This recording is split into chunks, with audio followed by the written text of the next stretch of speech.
Olá pessoal, boa tarde. Hoje são 4 de junho, de 2022.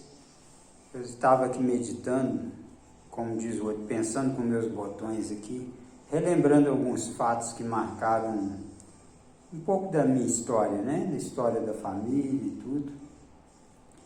E eu pretendo fazer bem resumido, só para deixar registrado mesmo. Eu já gosto de fazer essas coisas e não é nada assim tão importante, mas eu gosto, arquivar e tal. Amanhã ou depois, de repente, aí Jesus me leva, então eu vou falar um pouquinho aqui. O que mais me emocionou, é claro que foi o meu nascimento, porque minha mãe morava em Angicos e quando eu estava na época de eu nascer, a minha mãe ela ficou meio desfalecida, desmaiada, segundo dizem, e teve de precisar da ajuda de uma parteira para que eu nascesse.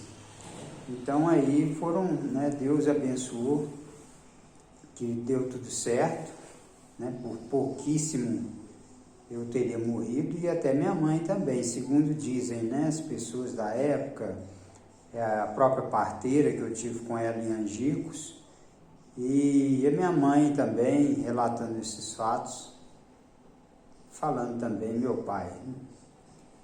Depois, em Cajuru, a escola Princesa Isabel, a matrícula, para estudar, no primeiro ano, e também foi muito interessante.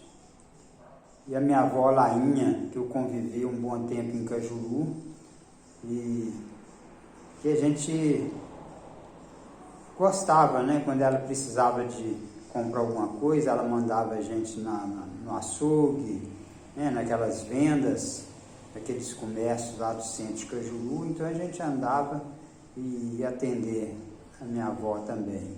Era muito gostoso, era divertido, cidade não tinha muita maldade, não tinha nada.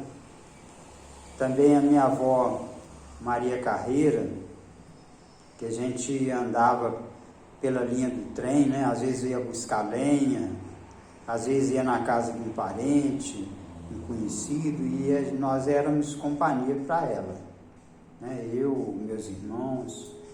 E isso fazia parte do nosso cotidiano. Depois, quando nós fomos para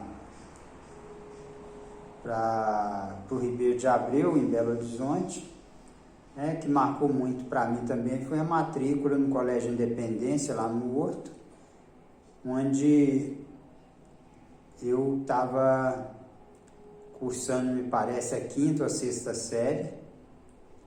E aí eu fiz parte do time Dente de Leite, do 7 de setembro. Hoje lá é conhecido como Arena Independência, Mas era do 7 de setembro, um time que já não existe mais, cujo proprietário era o senhor Raimundo Sampaio.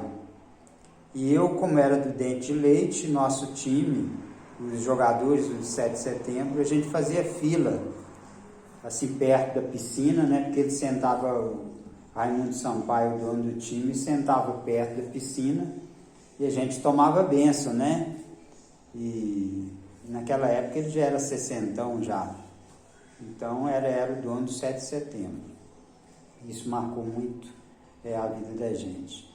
Depois eu também cheguei a fazer teste no América. Passei de fases, que eram 3 etapas, me parece. Mas aí, como meu pai não tinha dinheiro para custear despesa, passagens, essas coisas, eu tive de deixar para lá. Naquela época, é claro que jogador de futebol não ganhava o dinheiro que o pessoal ganha hoje. E o meu pai tinha de dar razão para ele, porque a família era muito grande e ele ganhava salário mínimo. Então E naquela época, jogador de futebol não tinha empresário, aquela coisa, não. Era cada um resolvia seus problemas e ganhava pouco. Então, nós desistimos. né? Passei pelo América, pela base do infantil do América. Outra fase também que marcou minha vida foi que nessa época de adolescência, regime militar, a gente não conseguia muito emprego, né? Principalmente quando estava na época do regime militar.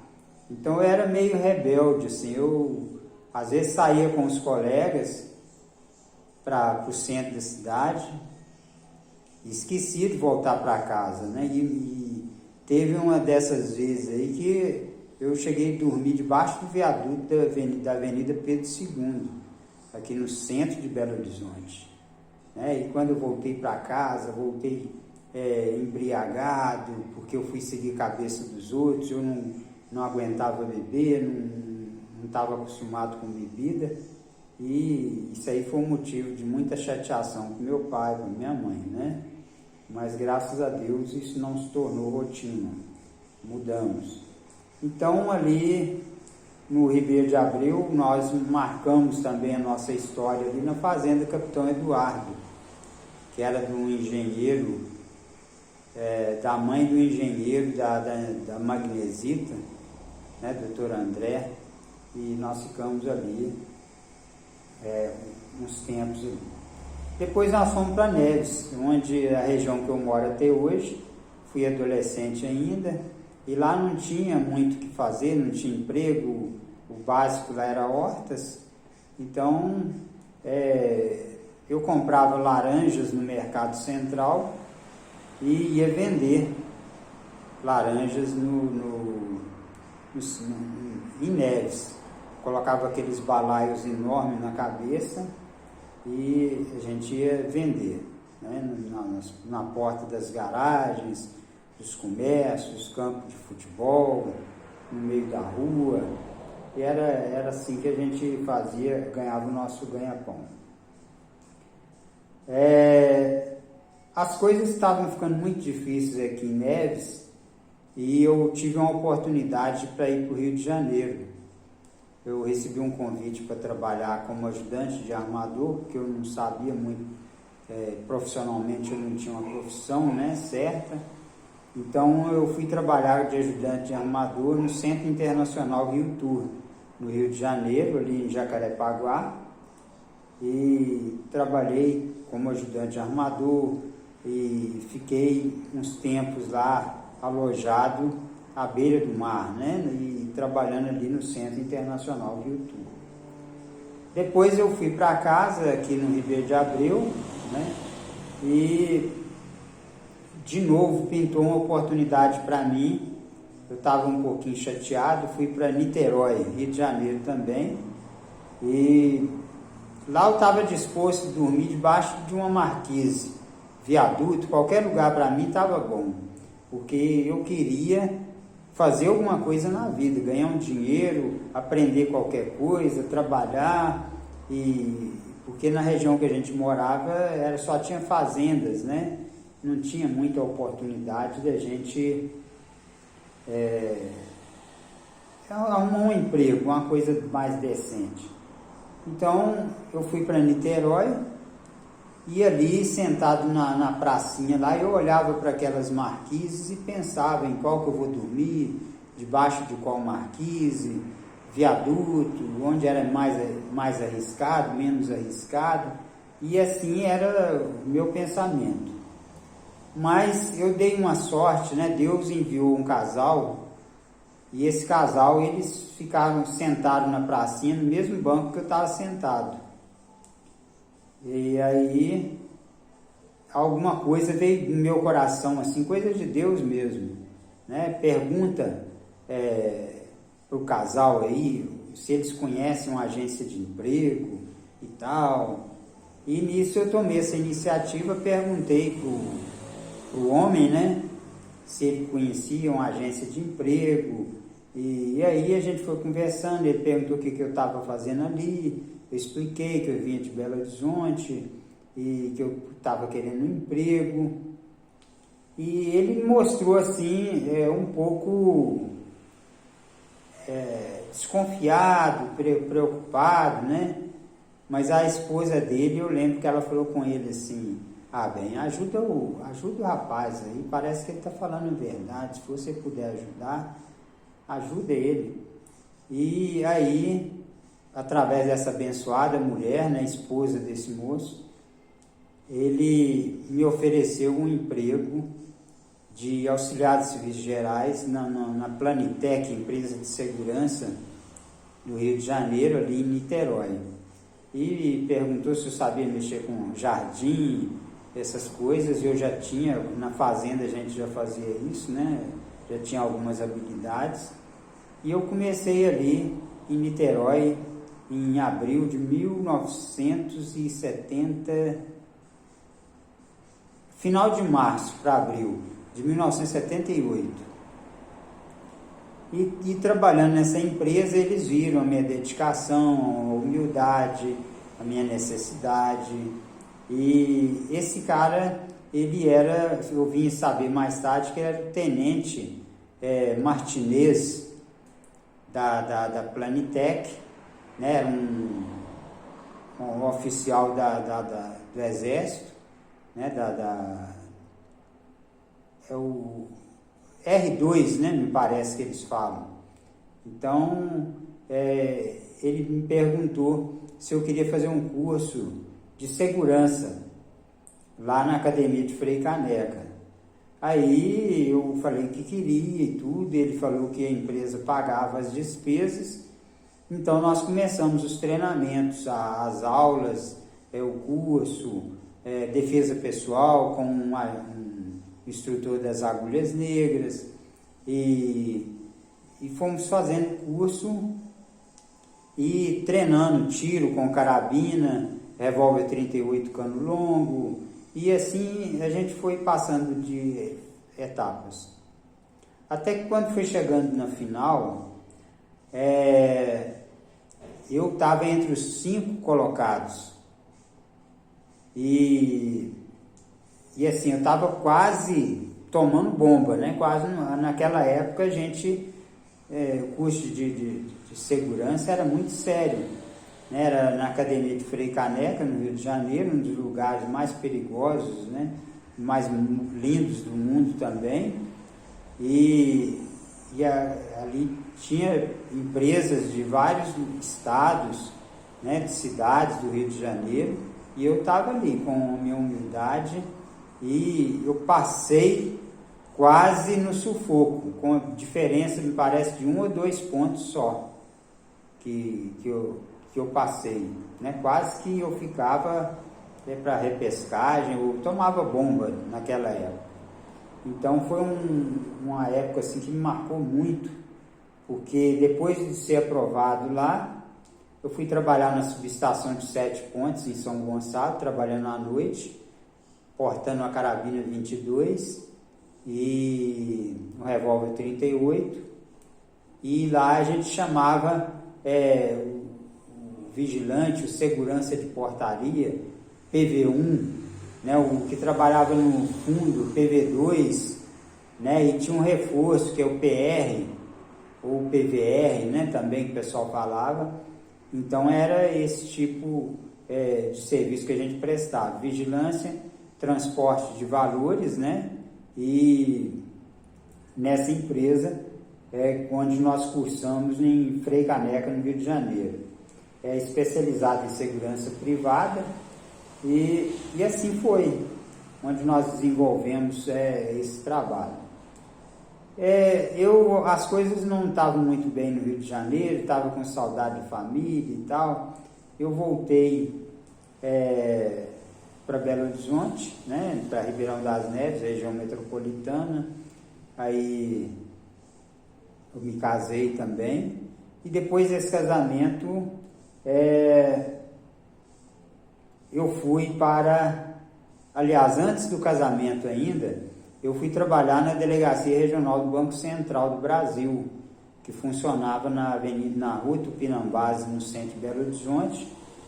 Posteriormente foi transferido para Avenida na Rua Prudente Moraes, ou Avenida Prudente Moraes, no bairro de Lourdes, número 135, tinha um prédio lá de 8 andares e eu trabalhava lá também com a calibre 12, né? Trabalhava na tesouraria, numa das partes da tesouraria onde recebia dinheiro que vinha de Brasília, né? Aliás, do Rio de Janeiro, da Casa da Moeda, e assim eu fazia segurança lá, eu e mais outros colegas.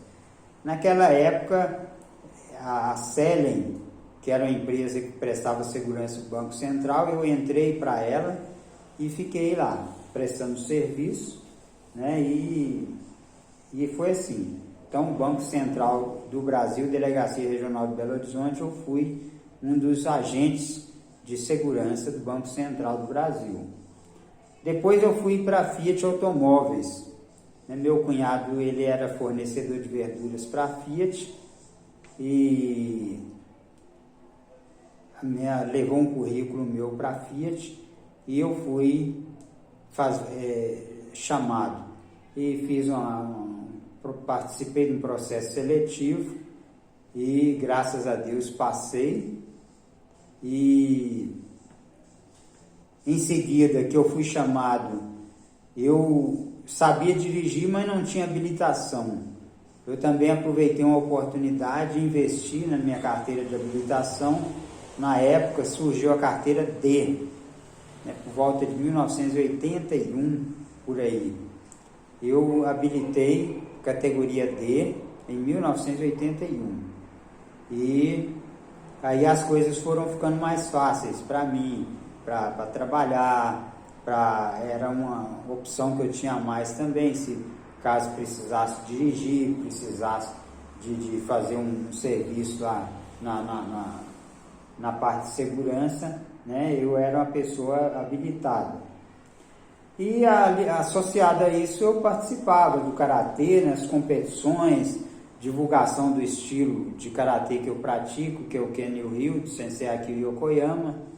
E aí eu fiquei muito tempo, né, como atleta, participei pela Tenri Dojo como atleta, como da cultura física de Santa Luzia, participei também pela Academia Seishokan, que era a minha academia, formei a minha própria equipe. Então, assim, fui árbitro também de karatê, né, na gestão do Sensei João Carlos de Godoy, e fui professor de educação física na Escola Estadual Antônio Miguel Cerqueira Neto, Guerino Casa Santa, Manuel Martins de Melo e outros lugares que eu passei. E assim a gente foi participando de competições, né? E foi muito bom, né? Na área de educação, principalmente. A gente ajudava os meninos, né? Meus alunos eram da favela Braunas, né? Conhecido como Vila Braunas. Então eu participava muito com meus alunos, isso aí já foi no final da década de 90. E trabalhei na Fiat Automóveis 6 anos, depois resolvi ir para Rondônia, aí fui lá divulgar o estilo Kenny-Ryu, né? Conversei com o Sensei Akio Yokoyama e fui apresentar o estilo Kenny-Ryu para os rondonenses. E fui através do Sensei Arlindo Pereira, que nos deu a oportunidade para apresentar, né? Participamos da competição estadual, divulgamos o estilo, depois voltamos para Belo Horizonte novamente. Em Rondônia eu tive em Ji-Paraná, Porto Velho, Jaru, e tive um problema de saúde lá que, segundo dizem, era malária, né? Quase que eu morri, mas graças a Deus eu dei a volta por cima. E depois eu fui trabalhar hoje que seria a ArcelorMittal, a antiga Belgo Mineira, cujo presidente na época era Ranchilar. Depois, me parece, passou para a presidência lá para François Moyan. E assim eu fiquei na Belgo Mineira e fiz como membro da segurança da Belgo Mineira. Eu fiz um curso como líder operário pela PUC, Pontifícia Universidade Católica de Minas Gerais, e que me deu mais prestígio, assim, que era um curso de liderança trabalhista. Então eu fui despontando em todas as áreas que eu trabalhava. Aí eu passei a fazer curso de inglês, fazer curso de espanhol, comecei fazendo francês também, e aos pouquinhos eu fui galgando esses degraus. E também, ao mesmo tempo, no karatê eu me graduei, né, logo no início da década de 90, como faixa preta. Em 1991 eu já era faixa preta primeiro dan, e foi quando eu me graduei faixa preta. Passei a trabalhar depois, em 1998 também, eu entrei para o turismo. Eu trabalhei em turismo há alguns anos, no antigo Real Palace Hotel, depois passou a ser chamado Granville, depois passou a ser chamado Grand Arrel, que era de uma das filhas daquele conhecido médico, Antônio Luciano Pereira. E depois eu trabalhei no BH Lourdes Hotel, assim, aproximadamente no total aí, uns 10 anos.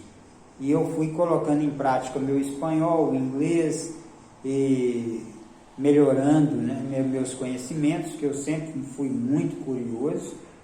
E trabalhei também, além do Estado, né, como professor de Educação Física. Eu trabalhei na Prefeitura de Neves como coordenador de cultura, coordenador de educação supletiva, formador de diretórios estudantis, né, nas escolas. Eu ajudava a formar os grêmios estudantis, que era uma das funções minhas. E então trabalhei na Prefeitura e no Estado. Além do karatê, né, eu como árbitro do karatê, eu fui árbitro de futebol de campo, formado, diplomado, futebol de salão também, formado e diplomado. Tinha já naquela época as palestras que a gente fazia, que a gente ministrava nas escolas, que era sobre AIDS, drogas, doenças sexualmente transmissíveis, violência na família, prostituição e outros temas mais.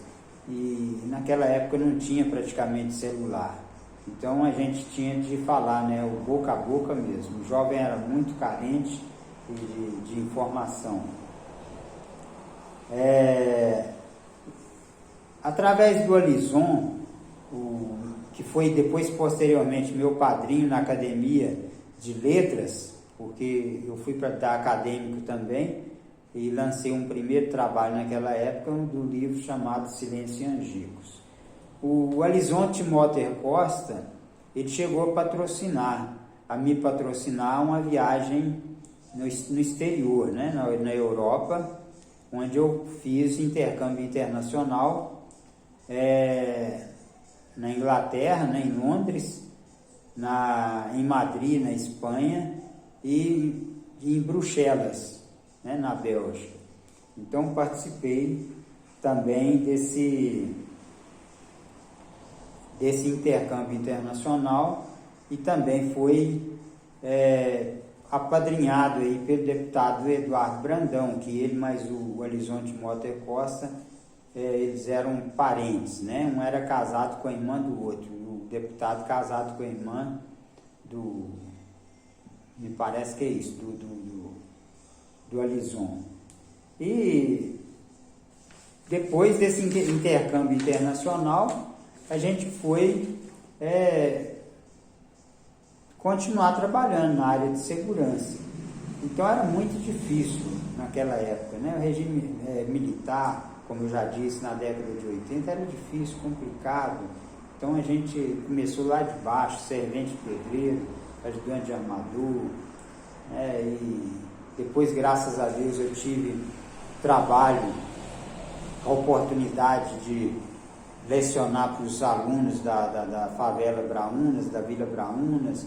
Fizemos alguns documentários lá, gravados lá dentro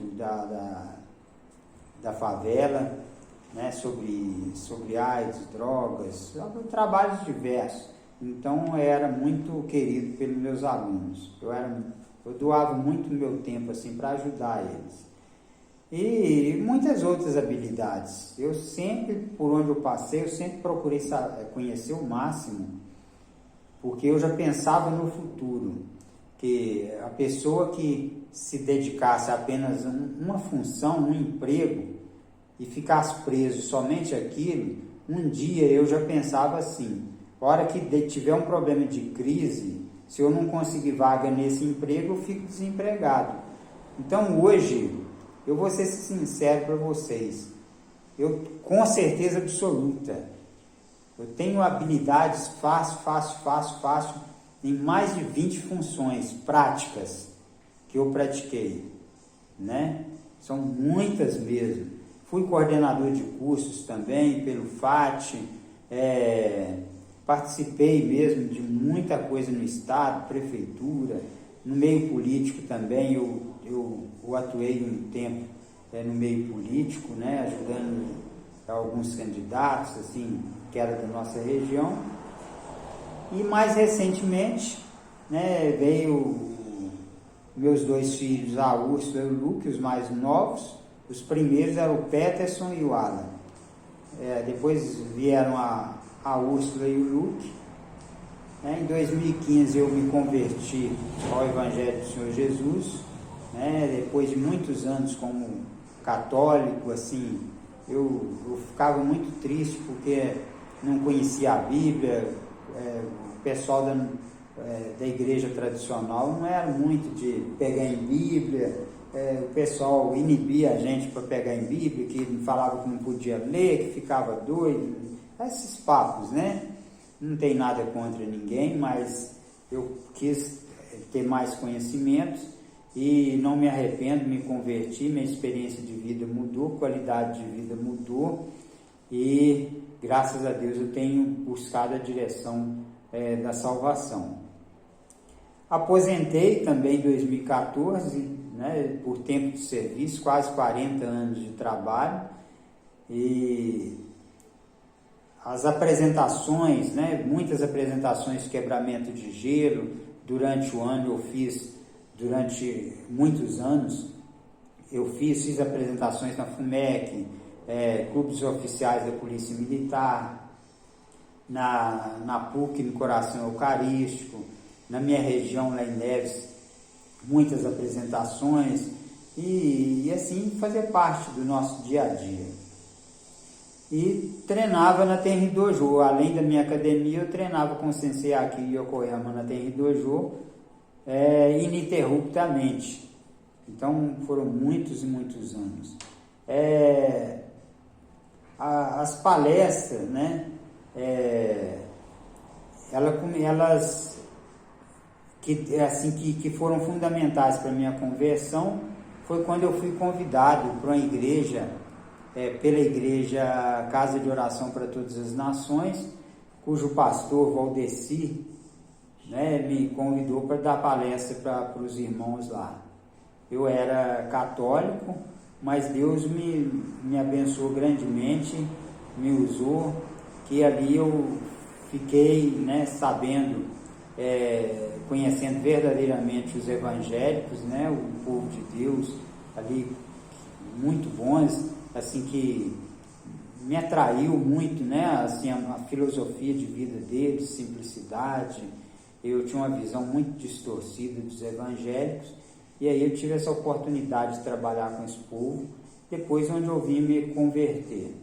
Então as palestras continuaram.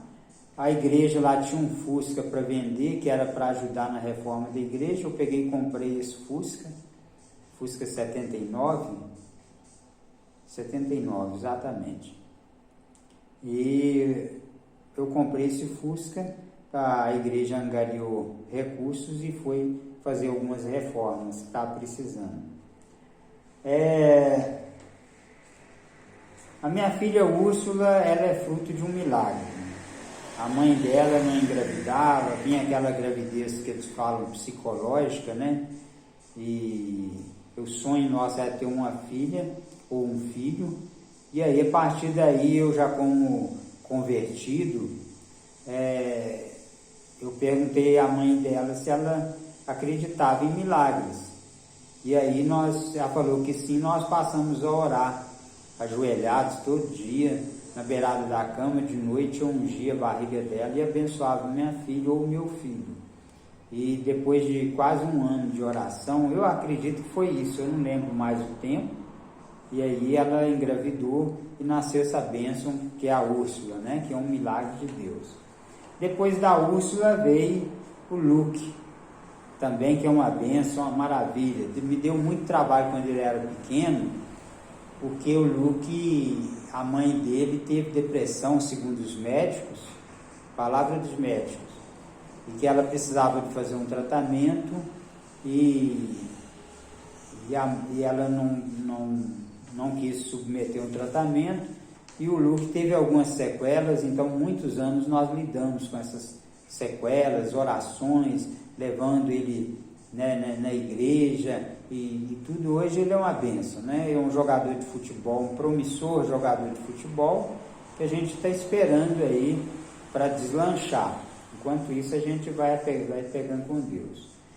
E nessa oportunidade, quando a mãe dele esteve doente, ela resolveu trabalhar, levar a vida dela do jeito que ela achava que era melhor levar, né? Então, com isso eu tive de me sacrificar um pouco e pedir a Deus um emprego somente nos finais de semana, que eu queria olhar meus filhos durante a semana. E assim foi feito, né? Um dia eu passava pela Praça da Liberdade, perto do Palácio do Governo, e um amigo meu me viu passando, entregando currículos, e ele era chefe da segurança de uma empresa na qual eu sou funcionário até hoje, e me convidou para deixar um currículo lá. Eu deixei, e na mesma semana eu fui chamado. E curioso que ele falou comigo assim: ó, aqui nós temos 2 vagas, uma vaga para trabalhar à noite durante a semana, e a outra somente final de semana. Essa final de semana não dá para você não. Aí eu fiquei feliz da vida, né? Falei, isso só pode ser Deus, porque eu pedi a Deus esse emprego só no final de semana. Aí eu falei com ele: essa vaga é minha. Então ele garantiu essa vaga para mim. Para vocês terem uma ideia que tem Deus nessa causa, eu vou fazer 16 anos que eu estou nessa empresa, onde eu pedi a Deus um emprego no final de semana para cuidar dos meus filhos, e eu ainda estou nessa empresa. No pior das hipóteses, como eu fiz um voto a Deus que até meu filho completar 18 anos, era meu desejo ficar nesse emprego. Então, fevereiro do ano que vem, meu filho completa 18 anos. Então, meu voto aí vai estar cumprido, né? Mas Deus é maravilhoso. Então, o Luke passou pelo Cruzeiro, já jogou no Cruzeiro, né? Já fez teste no América, teve em São Paulo, né? Em Bauru, e já rodou por alguns clubes também. A gente está esperando, depois que teve essa pandemia aí, atrapalhou muito, né, para o pessoal da idade dele. Então ele está mantendo a forma, ele está pintando alguns treinamentos, jogos, ele tem participado, e nós criamos essa expectativa de que Deus venha abençoá-lo, tá bom? E não sei se é em São Paulo, por enquanto ele está em Belo Horizonte. Eu relatei esses fatos porque eu não sei o dia da manhã. Hoje a vida está tão sem graça, tão estranha, a gente vê tanta coisa ruim por aí. Então a gente tem que contar alguma coisa assim para ver se soma na vida das pessoas, se serve de experiência, para que as pessoas tirem a gente como referência. né, com muita seriedade, com dificuldade, a gente luta, a gente vence, a gente conquista. Hoje o jovem está desanimando muito fácil, você quase que tem que empurrar ele para fora de casa para tentar alguma coisa, fazer alguma coisa. Ele desanima um pouco também com essa pandemia, né, com esses políticos que nós elegemos aí, que são uma vergonha, infelizmente. E então um pouco da nossa história para ver se serve de referência para os netinhos, quem sabe, né? Para outras pessoas. A minha intenção é apenas isso. Caso contrário, se não, pelo menos para deixar registrado, porque hoje eu estou aqui, amanhã eu não sei. Um abraço, beijo para vocês, com Deus.